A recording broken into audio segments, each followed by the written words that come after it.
Welcome back to our second session of Balance and Flow with Dr. Neema Moore. I'm super excited.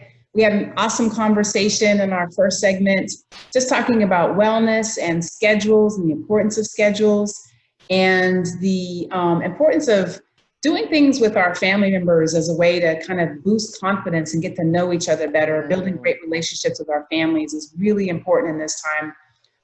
There's so much uncertainty. So that's something we find to be really important. So before we jump in, I just want to share a little bit about Dr. Neema. She is a chiropractor by training, incredibly committed to women's health and well-being and wellness. She and her husband run multiple businesses, so they're very busy entrepreneurs, as well as being the mother and parents of a set of twins, two really awesome human beings that I've also had the privilege to meet. And so what I want to just jump into, Dr. Neema, first of all, thank you for being here. Absolutely. Thank you for having me. Excited to continue our conversation. Yeah, so wow, we've had so much to share and chat about, and we've been talking for a long time, just in general about well-being and wellness. And I know one of the areas that you're incredibly passionate about is women's well-being. And of the inside, our spiritual health, our mental and emotional health. But also one of the things that I know is that you've been very interested and starting to really begin to embrace the whole hemp, the industry of hemp and how that really contributes to our well-being and wellness. So I'd love for you to share that and anything else around that you'd like to share for our audience. Oh, absolutely. This is one of my new favorite things. It is something that a lot of people have been hearing about. You're not hearing a lot about it now because of all the other stuff that's going on, but it's the hot thing right now. But it's one of those things that's actually going to be with us for a long time. It's pretty much like they have kind of discovered a new aspirin. It's something, or a new Advil, something that we all have on our shelves in our homes that we all will use forever. It's something that came to me through another company that, kind of said, hey, we've got these products. It's something I was interested in. Didn't really know the difference between actual, CBD and actual, cannabis. So I wanted to figure out what is the difference here. And there is a difference between, hemp and the actual, marijuana plant. They're two different plants, which I didn't even know. I thought it all came from one plant, and that they kind of, took a certain part of that plant and developed it. But hemp is a completely different plant. So are hemp and CBD then the same thing, or two different? The same thing. They're the same thing. Okay. Yeah, they're the same thing. I think sometimes people feel more comfortable with different words versus hemp or versus CBD, but it's the hemp plant. So there's different things that you can get from the hemp plant. So that might be why you hear the word hemp versus actual CBD. But, the cool thing about what I thought was just so amazing is that in about the late 90s, if I'm correct, they found that we have cannabinoid receptors throughout our entire body. So this is a new discovery. Basically, we have receptors created to receive, cannabis or, CBD. So this is a new discovery. They didn't know that we had these receptors in our body. So what do those receptors do? So I have zero knowledge about this. Yeah. So what are those receptors? What's important in your work in wellness and health and well-being? What's the importance of those receptors and our bodies and hemp, I guess, or CBD products? And again, this isn't about more interested, but I'm interested in that, understanding that in the context of health, and especially when we're under so much stress today. Absolutely. How all those things sort of come together. Absolutely. So this is perfect for this conversation because we're all under so much stress, and CBD hemp helps tremendously with that. So the receptors, and the reason I mention them is because they're all throughout your body. They're on your face all the way down to your feet. So they don't know fully, they still are discovering what they do. and how they operate. But what I do know is that they're connected to every single aspect of your body. So you could put CBD on your face. Your sound, hold on one second. Your sound went out for some reason. Okay. So the CBD receptors are throughout your entire body, and they're connected to every organ that you have. So how this ties into wellness is that CBD makes everything work better. It just allows the body to function better. So once you take it or rub it on your face or rub it on your hip, your body's gonna absorb it through the little receptors. They're just kind of sitting there waiting to catch it. And then that communicates to the rest of your body. So whether it's your heart, your lungs, your muscles, your nervous system, and it allows that to work better. So if it helps with anxiety, it helps with stress. So this is a great time if you're looking for something to try. It's something that you can add because it's everywhere, right? You don't need a prescription for it. It's legal in almost every state. You see it on the shelves. So they finally passed those types of laws that allow us access to it. So it's great for helping with anxiety, stress, sleep, and there's a ton of products out there that have it in it. So CBD is one of those new wonder things that they're still learning about. And the reason you haven't heard about it is because, like I said, it wasn't discovered either to the 80s or 90s. And so the doctors that maybe you were seeing that graduated from med school prior to that, they were just doing the research, like I said, in the 80s and 90s. So it's late. This is, we're just now hearing about it from some of the research that's out. But I think it's also, I mean, I know in my limited knowledge of it, I think it has some level of stigma because it's been directly connected to, marijuana. Absolutely. And so there's been just this, I mean, I know I've seen policies and that kind of thing that kind of pull those two things together. So I am glad to hear that it's becoming more, I mean, I think anything, then the reason I'm saying this, and I'm not a consumer of it or anything like that, but I think what I particularly am interested in and kind of your interest is the things that are natural, that naturally occur in the earth. And for my, 20 cents, are far better than the things that we manipulate or that are manipulated in laboratories, right? So, and what I mean by that is things that we chemically put together that are not sort of naturally occurring in Earth. So that's exciting. Tell me, you talk about anxiety and it really helps with sleep and those types of things. I'd love to hear what are ways that you're seeing people or that in conversations you might be in, particularly now in this environment where things are highly stressful because we are living in a time of a great deal of uncertainty. For women, I think in particular, we absorb a lot more because we function from a space of intuition.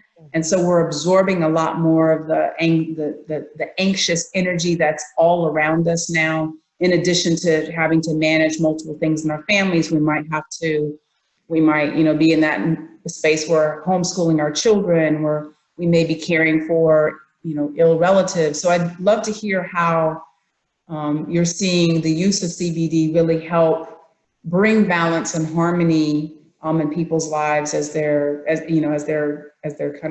all going through this particular time. Well, first, let me say, because of course people will be watching this saying, I'm definitely not saying CBD is a cure for anything of any kind of condition. So I just kind of want to put that out there. But there's just a lot of different things that it helps your body work better. So I like to put it like that. It's not going to cure anything, but it does help your body to work better. And there's been relationships between CBD and the nervous system and people having great results with that. And that's what the anxiety comes from, stress. That's all kind of comes from the nervous system and how your nervous system functions, meaning if you're revved up or if you're revved down. So what CBD does is just kind of can help quiet those anxious feelings, allow you to relax more. Like I said, that CBD doesn't have THC in it, and that's the stigma that goes along with, and there's benefits from that too. We won't get into that, but they're two, like I said, they're two separate plants, and what the CBD or hemp plant has, it doesn't have as much THC in it, or very, very little. So there's different forms of CBD as well. Some have THC in it, or very, very small amounts of it. But it just helps with, like I said, it helps your nervous system to function better. It helps your body to function better. So that's why you see it in everything, from creams to on your face to being pain relievers. It does great with decreasing inflammation, because what happens is when you're stressed out and you're going through something, or your mind is just really uptight, a lot of times you start to have more aches and pains. Your knees hurt, your lower back hurts. So CBD is a pain reliever, and it decreases inflammation. So that's another way that a lot of people use it. They just use it as a topical cream to help with pain, because on top of what everything else that we're going through, you know, having extra pain, or, you know, not being able to function, or, you know, maybe you worked out a little. The studio. Right. You can't get to your chiropractor, or you can't get to some of the things that you would normally do. And you need something, and you want to take something that maybe, and there's lots of different ways you can administer CBD. People sometimes drink it in a tea. Sometimes people actually rub it in a local area, and you might be looking for something that you don't have to take another Advil for, or Tylenol. Those have their purpose. So I'm not a medicine basher. But you know, it's still, no matter what, you do not want to be taking those every day. They were not made for you to take every day for long periods of time. It's not good for your heart or your liver. So this is an alternative that people can use during this time to help with some of the discomforts that they have. That's awesome. So from CBD, I would love for you to, and we talked a little bit about this in our last segment, but this time where we're trying to manage so many different things, and I think you shared how, you know, in a family of two entrepreneurs, you know, with great ideas here and a great idea there, and how to like bring all those together and you know, honor everybody's ideas, and like not honor some things, or try not to get sideways. I love for you, Neema, to share just in the space of as an entrepreneur, as small business owners. You all have multiple businesses. You and your husband Han have multiple businesses. I'd love for you to share a little bit, like maybe one or two things that you all have found are really helpful for you as business owners. I imagine that some of the ideas that you had coming into 2020 have had to maybe take a serious left or right turn, or a complete stop. And so I'd love for you to share how you guys have made some of those decisions, as well as maintain your kind of your sanity around it, and knowing like, well, what do we need to let go of? What do we need to take to keep as we're moving forward in the space of business? You know, I think my husband and I, one of the things that we do really well is keeping the end in mind. When we're thinking about our future, we think about, what do we want the end result to be? Whether it's we want to have something to leave to the children, or we want to create a business for them. So we try to choose things that go along that pathway, so that it can get us to that end product, or to that end result, whether it's, like I said, doing something for the children, or, you know, real estate property, or something like that. Now, I am the person who, both my husband and I both are like, hey, this is a great idea. Let's do this. Let's do that. Like we are definitely that person. But I have to say that, you know, one of the things that he always reminds me of, he's like, let's just do this part first. So just looking at, just that one thing. Can we build this out first? Do that first. I'll be like, okay, wait, I want to figure out the back store, Shopify. I need a program. And he's like, can you just do a class? I just need you to do one class, Neema. And so just kind of remembering that, yes, you may have a lot of things that you want to do, but just kind of focusing on that one thing, diving into that one thing. as an entrepreneur, and seeing where that takes you, and letting that guide you. And then also, you know, during this time, we've had some stuff not work out too. We had some deals that we were like, yes, this is going to be great. And they just did not work out. And I think we're really good at saying, is there anything we can do about it? And if the answer is no, it's like, then we need to let it go. We're not going to be staying up all night thinking about something that we really can't change ourselves. So is that a function, what it sounds like is that you all have developed some powerful questions that you can ask each other. Is that accurate? That kind of help the thinking. So one is, let's focus on one thing. So here's all of the options and opportunities. Let's focus on one and see it from, you know, point A to at least point C, and then we can reevaluate. But the other, it sounds like, and the reason I'm actually curious about this is that great questions and being able to focus our energy, especially in times of chaos or crisis, which I think we're in both in different ways, help us to really to thrive. It helps us to see our North Star, if you will, like know where we're going, even if everything is uncertain, that you still can kind of every day put a pin in the map and say, this is where we're walking to. So would you say that it's powerful questions that help you all navigate that? Is it kind of a model of living that allows you to navigate that? What would you say has made for the two of you made that successful? You know what? We have really taken time out to find out who we are. As individuals? As individuals. First, okay. Yeah, as individuals. Because, you know, what makes me happy might not make him happy. So we've taken some time to really figure out what the other person is really interested in, you know, what's really important to them, whether it's a free exam that we take online. There's so many ways you can do this, guys, you know, like, how do you find out those characteristics that really make you different? What are your core values?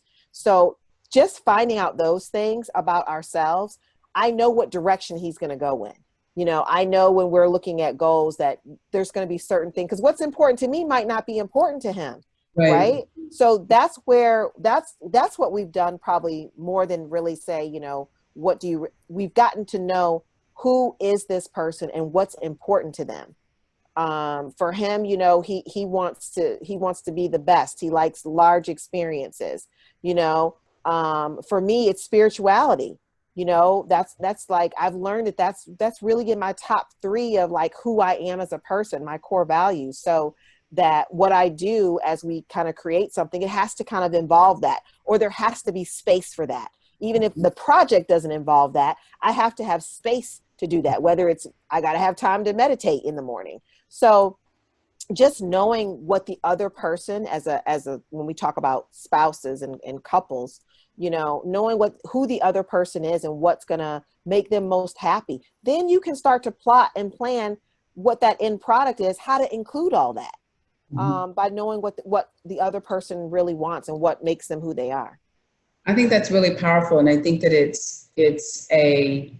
and I happen to know that you all, both of you, at least collectively, and I believe individually, also invest a lot in your personal development.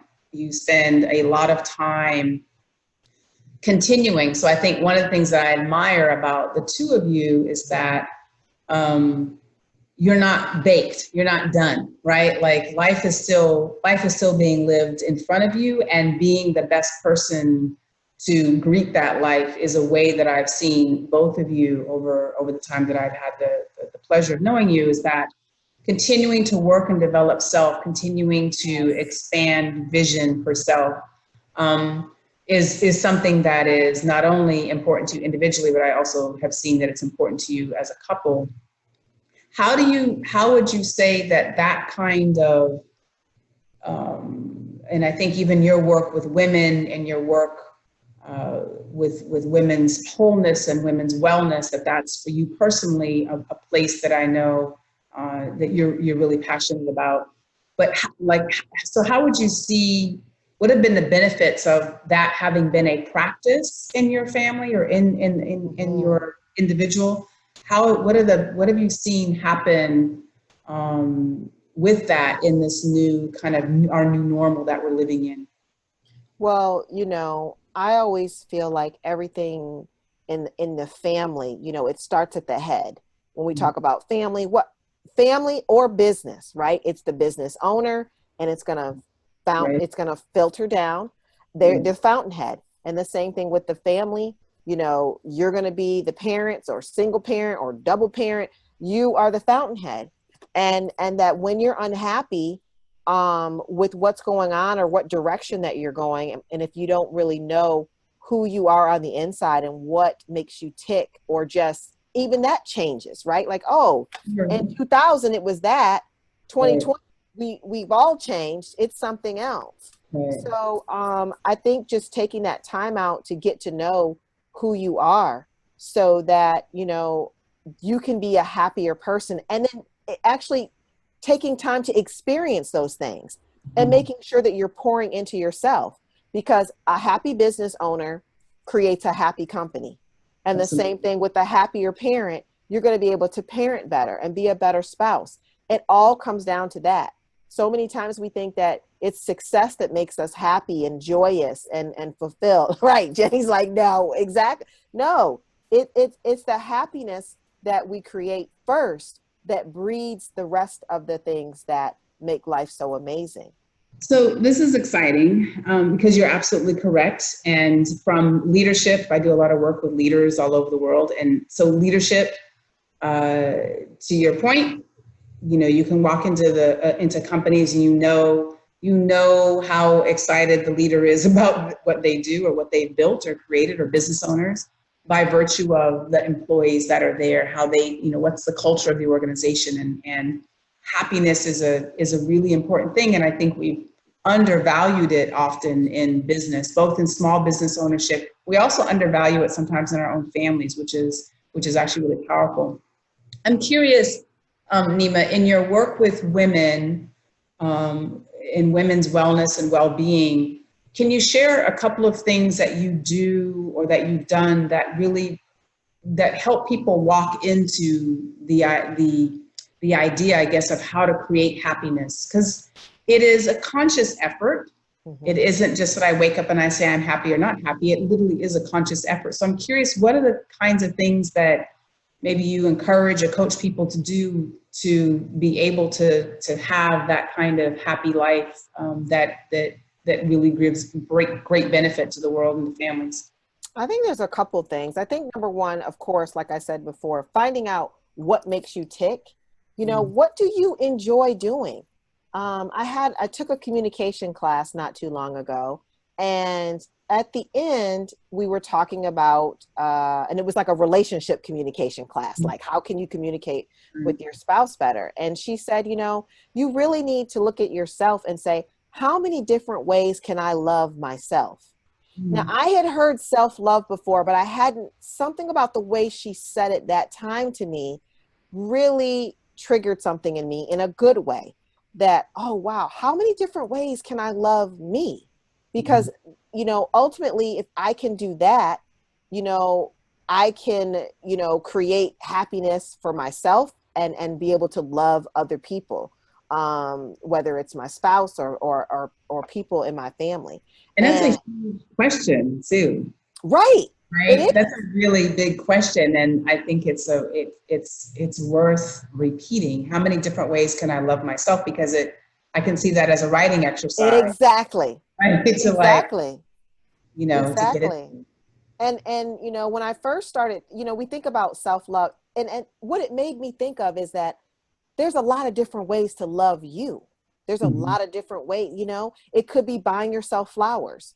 It could be, for me, it could be just putting lotion on, like, okay, we put lotion on today. That's like, woo, that's a huge, huge plus, not just a mani-pedi, Right.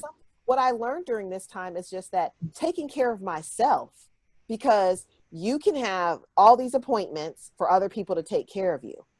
It's not the same as when you take care of yourself. Like, let me do my own manicure for a change. Let me take this time out for me, instead of just let me go someplace, lay down, let them do whatever to me, and then run to the next appointment, So I think it's important for people to find out what makes them happy and really try to incorporate something.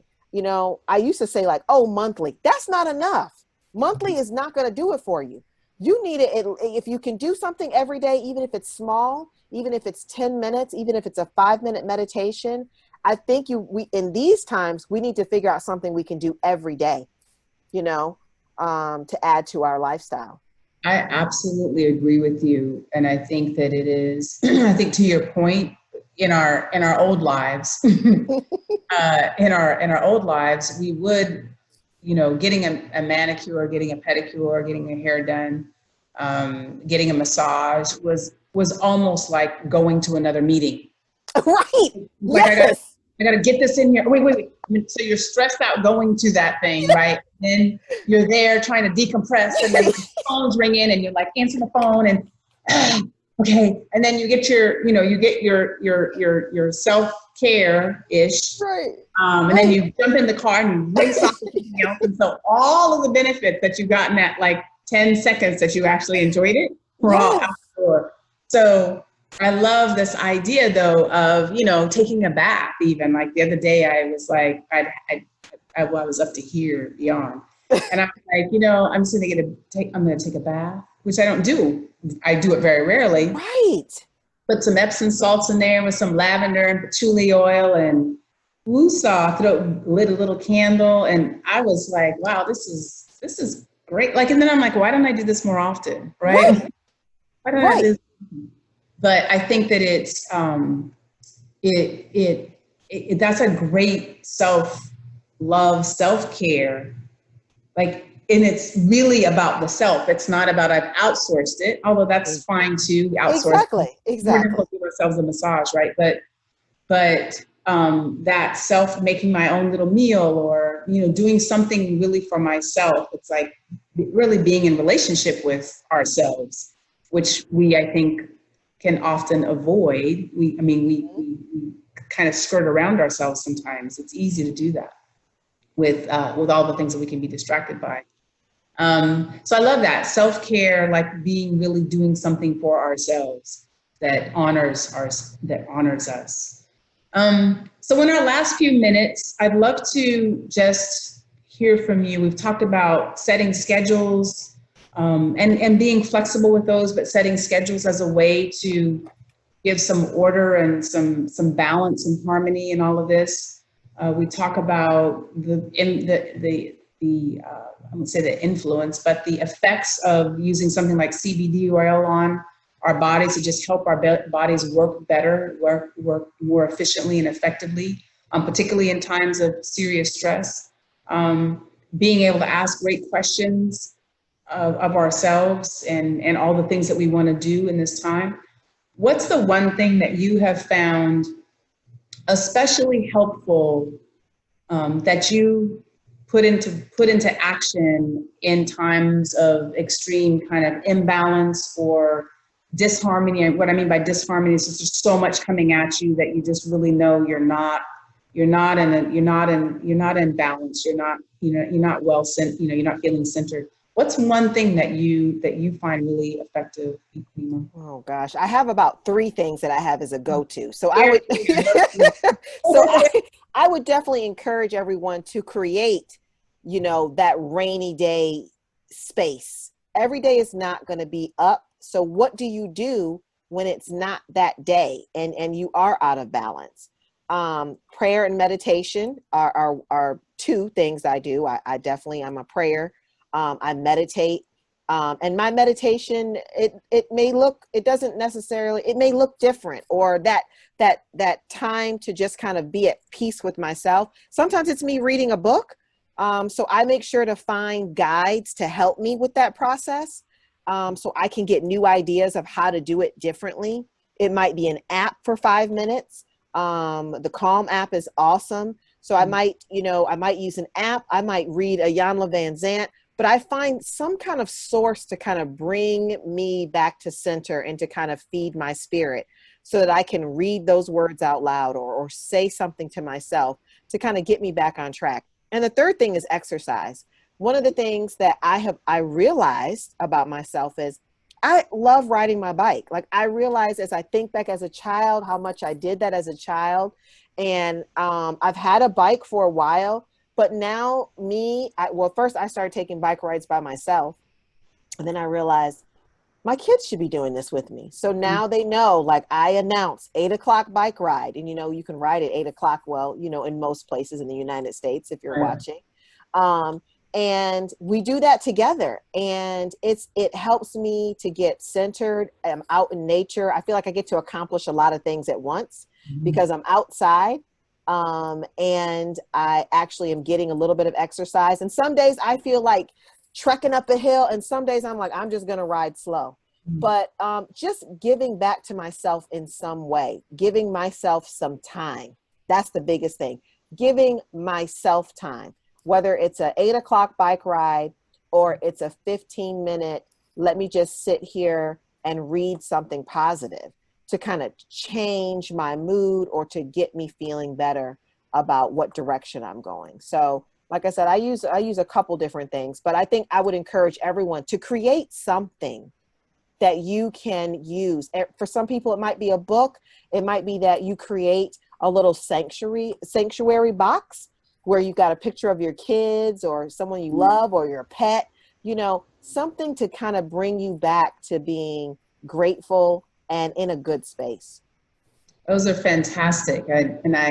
I check, love them, love all of them. And I think they are super important. Prayer, meditation are super important. Getting into Mother Nature is super important. Our physical, moving our bodies are releases great hormones and things that actually help us balance out. Just breathing when we're in physical activity the breath is an understated but very important component of our human physiology that we sometimes don't really think about. So thank you for the blessing of just the conversation. I love it. I'm excited. This was good.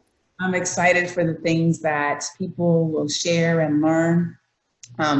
We'll be putting in your ways to contact you. So those will come at the end of this so people can get a hold of you. But I'm just grateful for your friendship, Neema. Grateful for this opportunity to share on balance and flow. And I really firmly believe that the gifts that you share today will absolutely shift 1 or 2 or 3 or probably 100 lives. So, and that's what's important. Absolutely. For me, the opportunity to kind of give, which is you have an amazing heart. You're always giving, but to give some tidbits and techniques and tips and things that we can apply to our lives so that we can continue to grow and be stronger and stronger human beings as we go through this time of uncertainty. So thank you, Neema. Thank you so much. I love you to death. All right. All right.